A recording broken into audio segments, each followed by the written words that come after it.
ஜோதிடத்தில் ஆர்வம் உள்ள நேயர்களுக்கு என் அன்பான வணக்கங்கள். இன்னைக்கு நம்ம இந்த வீடியோல சொல்ல போறது வந்து பாத்தீங்கன்னா ஆவணி மாத பலன்கள் தான் சொல்ல போறோம். அது முன்னாடி எல்லாருக்கும் நேயர்களுக்கு எல்லாருக்குமே நன்றிங்க. விருச்சிக ராசி பாத்தீங்கன்னா பட்டைய கிளப்பி 3000 வியூஸ், தனுசு ராசி வந்து 1000 வியூஸ் அப்படிங்கிற மாதிரி நம்ம சேனல் தொடங்கிய இவ்வளவு நாள்ல சீக்கிரமா இவ்வளவு ஆதரவு வந்து நல்லா பெருகிட்டு வருது. ரொம்ப நன்றிங்க. அதே மாதிரி பாத்தீங்கன்னா நம்ம இப்ப அதை தொடர்ந்து வந்து ஆவணி மாத பலன்கள் பார்ப்போம். ஓகே, ஆவணி மாத பலன்கள் வந்து சொல்றதுக்கு முன்னாடி வந்து ஒரு முதல்ல மாத ராசி பலன்கள்லாம் என்னன்னு சொல்றாங்க. எப்பவுமே சொல்றதுதான். தினராசி பலன்கள் சொல்லிடலாம், வார ராசி பலன்கள் சொல்லிடலாம், வருட ராசி பலன்கள் சொல்லிடலாம், சனி பயிற்சி சொல்லிடலாம், ராகு கேது பயிற்சி சொல்லிடலாம், குரு பயிற்சி கூட சொல்லிடலாம். எல்லாமே எளிமையா இருக்கும். மாத ராசி பலன்கள் வந்து சொல்றதுக்கு வந்து ரொம்ப டஃப்பா இருக்குங்க. ஏன்னா வந்து ஒரு மாதத்துல வந்து பாத்தீங்கன்னா 4 கிரகங்கள் வந்து பயிற்சி ஆகும். ஓகேங்களா? அதாவது பாத்தீங்கன்னா செவ்வாய், புதன், சுக்கிரன், சூரியன் 4 கிரகங்கள் வந்து பயிற்சி ஆகும். அந்த மாதிரி விஷயம் சில டைம்ல வந்து அது பயிற்சியை வந்து இன்னும் விசித்திரமா நிறைய கிரகங்களும் ஆகிறதுக்கான வாய்ப்பு இருக்கு. அப்படிப்பட்ட விஷயம் தான் வந்து பாத்தீங்கன்னா இந்த ஆவணி மாத பலன்கள். ஓகேங்களா? இந்த ஆவணி மாதம் வந்து பாத்தீங்கன்னா அதாவது பாத்தீங்கன்னா ஆவணி 1ஆம் தேதி ஆரம்பிச்சு ஆவணி 31 நாட்கள் வந்து பலன்கள் இருக்கு. அதனால வந்து 31 டேஸ். அதனால பாத்தீங்கன்னா அதுக்கு ஒரு பெரிய மாதம் தான். ஆவணி மாதங்கிறது வந்து பெரிய மாதம் தான். அதே மாதிரி பாத்தீங்கன்னா 12 மாதம் தமிழ் மாதங்கள்லயே வந்து பாத்தீங்கன்னா சூரிய பகவான் வந்து ஆட்சி பெற மாதம் வந்து இந்த மாதம் தான். சூரிய பகவான் வந்து ஆட்சி பெற்றிருந்தாலும் ஐயா சூரிய பகவான் ஆட்சி பெற்றுட்டாரு அப்படின்னு சந்தோஷப்பட முடியாது. ஏன்னா கூட வந்து கேது பகவானும் இருக்கிறதுனால அது வந்து ஒரு ஒரு விதமான ஒரு டிஃப்ரெண்டான பலனை வந்து அனைத்து ராசிக்காரங்களுக்கும் கொடுப்பாரு. அது ஒரு விஷயம் இருக்கு. அதே மாதிரி பாத்தீங்கன்னா ஆணி வந்து 5ஆம் தேதி வந்து பாத்தீங்கன்னா வந்து சுக்கிர பகவான் வந்து பாத்தீங்கன்னா வந்து மிதுன வீட்டுல இருந்து கடக வீட்டுக்கு வராரு. ஓகேங்களா? அப்ப பாத்தீங்கன்னா அதுக்கப்புறம் பாத்தீங்கன்னா ஆவணி வந்து 31ஆம் தேதி வந்து பாத்தீங்கன்னா மறுபடியும் வந்து கடக வீட்டுல இருக்கிறவர் வந்து சிம்ம வீட்டுல சேர்ந்து சூரிய பகவானோட இணைஞ்சுப்பாரு. இந்த மாதிரி வந்து பாத்தீங்கன்னா அதாவது மிதுனம், கடகம், அதே மாதிரி பாத்தீங்கன்னா சிம்மம், இந்த 3 வீட்டுக்குமே வந்து சுக்கிர பகவானோட டிராவல் இருக்கு. அப்பனா பலன் சொல்றது ஒரு டிஃபிகல்ட்டி இருக்கா? அதே மாதிரி பாத்தீங்கன்னா அதே மாதிரி பாத்தீங்கன்னா மேல கரெக்டா விடுதா மம்மி? அதே மாதிரி பாத்தீங்கன்னா புதன் பகவான் வந்து பாத்தீங்கன்னா ஆவணி 10ஆம் தேதி வந்து பாத்தீங்கன்னா ஒரு கடக வீட்டுல இருக்கிறவர் வந்து பாத்தீங்கன்னா சிம்ம வீட்டுக்கு வருவார். ஓகேங்களா? அப்புறம் ஆவணி வந்து 27ஆம் தேதி வந்து பாத்தீங்கன்னா சிம்ம வீட்டுல இருக்கிறவர் வந்து பாத்தீங்கன்னா கன்னி வீட்டுக்கு வந்துருவாரு. ஆக மொத்தம் பாத்தீங்கன்னா கடகம், சிம்மம், கன்னி, புதன் பகவான் இந்த 3 வீட்டுல டிராவல் பண்றாரா? இது விஷயம் இருக்குங்களா? அதுக்கப்புறம் பாத்தீங்கன்னா செவ்வாய் பகவான் வந்து பாத்தீங்கன்னா கன்னி வீட்டிலே இருக்காரு. இது வந்து பாத்தீங்கன்னா செவ்வாய் பகவான் வந்து மிகுந்த நாட்களுக்கு, அதாவது ஒரு 7 மாதங்கள் கழிச்சு வந்து பாத்தீங்கன்னா அவர் மிகுந்த பலம் அடைகிறார். ஓகேங்களா? அது ஒரு விஷயம் வந்து இருக்குது. அதால வந்து அனைத்து ராசிக்காரங்களுக்குமே செவ்வாயோட பலம் வந்து அதிகமா கிடைக்க போகுது. அது ஒரு சிறப்பா இருக்கு. சூரிய பகவான் வந்து பாத்தீங்கன்னா கடக வீட்டுல இருந்து சிம்ம வீட்டுக்கு வந்துடுறாரு. இந்த விஷயமா இருக்கு. அதே மாதிரி பாத்தீங்கன்னா சூரிய பகவானும் சனீஸ்வரனும் நேருக்கு நேரு பார்த்ததுனால சனீஸ்வரன் வந்து அதிவக்கரமா வர்றாரு. அதிவக்கரம்னா கண்ட்ரோல் பண்ண முடியாத ஸ்டேஜ். அவர் வந்து ஒண்ணுமே பண்ண முடியாது. சனீஸ்வரன் எப்படி பலன் கொடுப்பாருங்கிறது விசித்திரமாவே இருக்க போகுது. இது வந்து ஆவணி மாதத்துல குறிப்பிடக்கூடிய பேசிக்கான விஷயம். ஓகேங்களா? இதான் வந்து பாத்தீங்கன்னா விஷயமா இருக்கு. சனீஸ்வரனும் சூரியனும் நேருக்கு நேர் பாத்துக்கிறாங்க. அதே மாதிரி பாத்தீங்கன்னா சுக்கிரன் 3 வீடு டிராவல் பண்றாரு. புதன் பகவான் 3 வீடு டிராவல் பண்றாரு. செவ்வாய் பகவான் வந்து பாத்தீங்கன்னா கன்னி வீட்டுல இருந்தாலும் வந்து தனது 8ஆம் பார்வையா வந்து அவர் சொந்த வீட்டை பாக்குறாரு. இதனால வந்து இந்த மாதிரி விஷயங்கள்லாம் இருக்குது. மேஷ வீடு பலம் பெறுது, செவ்வாயும் பலம் பெறாரு. இதுதான் வந்து பேசிக்கான விஷயங்களா சொல்லிட்டேன். நம்ம வந்து ஒரு ராசிக்காரங்களுக்கான பலன்கள் என்னன்னு பார்ப்போம் ஃப்ரெண்ட்ஸ். தேங்க்யூ. சகுனியை போல தந்திரமாக வெற்றி அடைய போகும் மிதுன ராசிக்காரர்களே.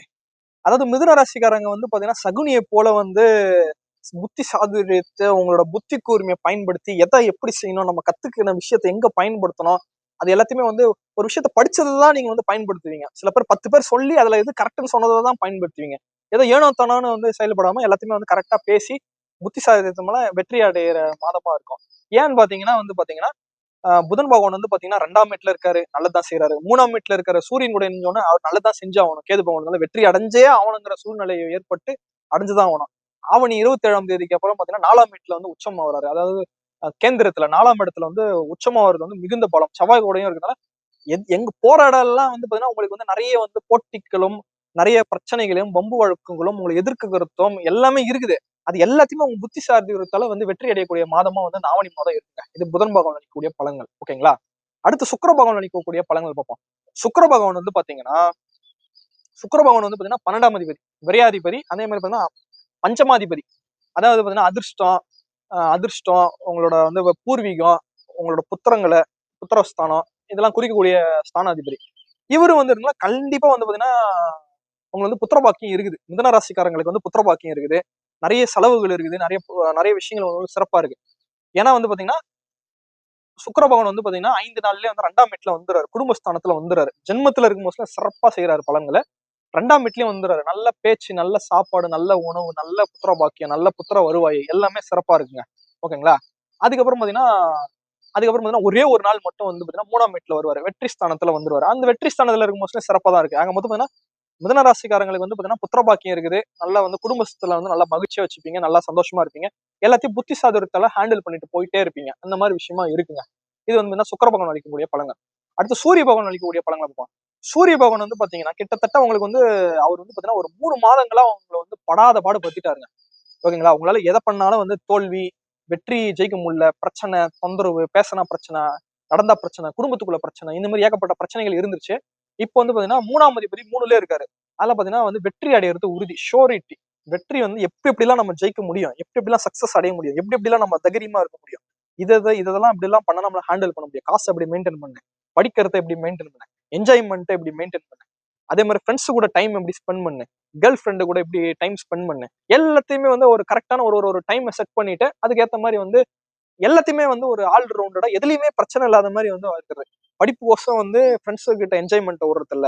அதே மாதிரி வந்து சில விஷயங்கள் உங்களோட ஹாப்பினஸ் விடுறது இல்ல. எல்லாத்தையுமே கரெக்டா எல்லாத்துலயுமே கொஞ்சம் கொஞ்சம் கொஞ்சம் கொஞ்சம் டைம் ஸ்பெண்ட் பண்ணி எல்லாத்துலயுமே ஹாப்பினஸா இருக்கக்கூடிய மிதுன ராசிக்காரங்களா ஆவணி மாதத்துல இருப்பீங்க. ஓகேங்களா? இது வந்து பாத்தீங்கன்னா சூரிய பகவான் அளிக்கக்கூடிய பலன்கள். ஓகேங்களா? அடுத்து செவ்வாய் பகவான் அளிக்கக்கூடிய பலன்களை பார்ப்போம். செவ்வாய் பகவான் வந்து பாத்தீங்கன்னா 6ஆம் அதிபதி, அதே மாதிரியே பாத்தீங்கன்னா 9ஆம், அதே மாதிரி பாத்தீங்கன்னா 11ஆம் அதிபதி.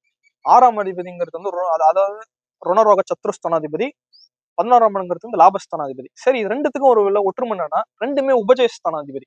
உபஜயஸ்தானாதிபதி வந்து பாத்தீங்கன்னா அவரும் ஒரு 7 மாசமா பலவீனமா இருந்தது. சூரியன் ஒரு 3 மாசம் பலவீனமா இருந்தது. இதனால வந்து பாத்தீங்கன்னா உங்களால வெற்றி அடைய முடியல, யார்கிட்டயும் போட்டி போட முடியல, சண்டை போட முடியல, உங்க புத்திய வச்சு யாரையுமே அடிக்கவும் முடியல. எல்லாமே ஒரு மாதிரி பிரச்சனையா ஒரு மாதிரி டஃப்பா இருந்துச்சு.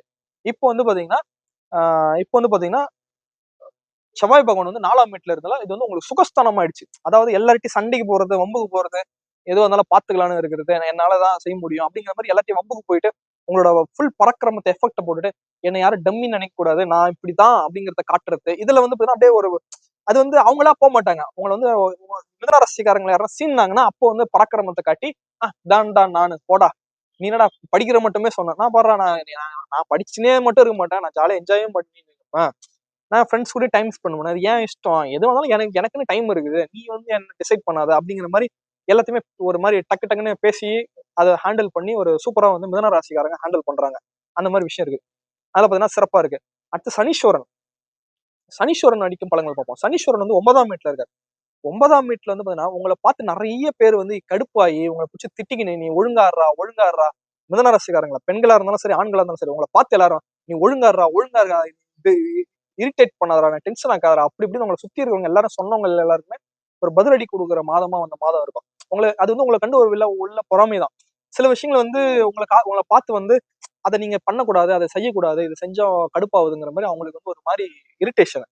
அந்த அந்த ஒரு விஷயம் வந்து குருவோட பார்வையும் படுது.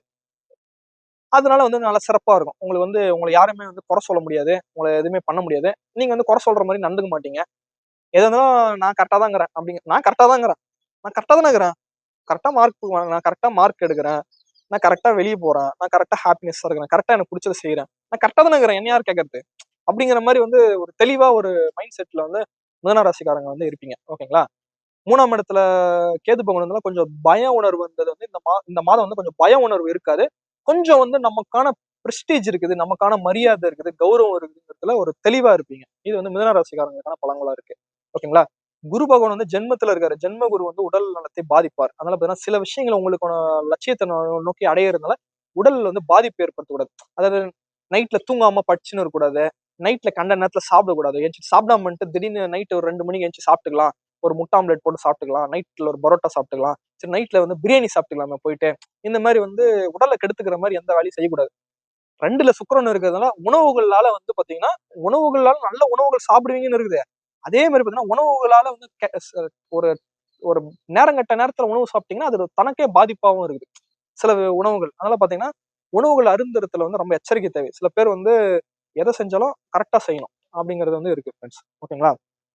ஆக மொத்தம் இந்த மிதுன ராசிக்காரங்களுக்கு வந்து பாத்தீங்கன்னா இந்த ஆவணி மாதம் வந்து பாத்தீங்கன்னா சகுனி போல் புத்திசாலித்தனத்தால் வெற்றி அடைய போகும் மிதுன ராசிக்காரர்களே. சகுனியை போல வந்து சகுனி என்ன பண்ணுவாரு, அப்படியே வந்து கரெக்டா இருப்பாரு. கரெக்டா வந்து காய நவுத்தி அங்கங்க அப்படி இப்படின்னு காய நவுத்திட்டு கரெக்டா ஜெயிச்சுட்டு போயிட்டே இருப்பாரு. அவர் காய நவுத்துறது தானே வேலை. இந்த இடத்துல இந்த காய நவுத்துனா நம்ம ஜெயிச்சிடலாம், அந்த நேரத்துல இந்த காய நவுத்தலாம் ஜெயிச்சிடலாம் மாதிரி, நம்ம இந்த நேரத்துல இதை செஞ்சா ஜெயிச்சிடலாம், அதை பண்ணா நம்ம ஜெயிச்சிடலாம் அப்படிங்கிற மாதிரி கரெக்டா ப்ரிகாஷனா பிக்ஸடா பிளான் பண்ணிட்டு போயிட்டு ஜெயிச்சிட்டே இருப்பீங்க. அந்த மாதிரி விஷயமா இருக்கு. சிவபெருமன் அருளாலும், முருகர் அருளாலும், பிருத்திங்கராதி அருளாலும், 9 நவகிரகங்கள் அருளாலும் மிதுன ராசிக்காரங்களுக்கு நல்ல விதமான பலன்களை கிடைக்கட்டும் என்பதை இறைவனை பிரார்த்தித்துக் கொண்டு, இந்த வீடியோ உங்களுக்கு பிடிச்சிருந்தா லைக் பண்ணுங்க, ஷேர் பண்ணுங்க, சப்ஸ்கிரைப் பண்ணுங்க ஃப்ரெண்ட்ஸ். நம்ம 300 ரூபாயில் ஜோதிடம் சொல்றோம். அதனால பாத்தீங்கன்னா அப்பாயின்மெண்ட் ஃபிக்ஸ் பண்ணிக்கோங்க. ஃபிக்ஸ் பண்ணிக்கிட்டு லைவ்லயே ஃபோன் கால்ல தான் நான் கன்சல்டேஷன் கொடுக்குறேன். நிறைய பேர் கொடுத்துட்டே இருக்கிறேன். அப்பாயின்மெண்ட் ஃபிக்ஸ் பண்ணிக்கங்க, நம்ம லைவ்ல பண்ணிக்கலாம். எளிமையா பழங்கள் எளிமையா ஈஸியா உங்களுக்கு ஈஸியா தான் இருக்கும். ரொம்ப டக் டக் டக் டக்னு கான்டாக்ட் பண்ணி டக் டக் டக்னு பேசிக்கலாம். ஒன்றும் பிரச்சனை இல்லை. நம்ம ஃப்ரீயா தான் இருக்கும். நல்லா தேங்க்யூ ஃப்ரெண்ட்ஸ்.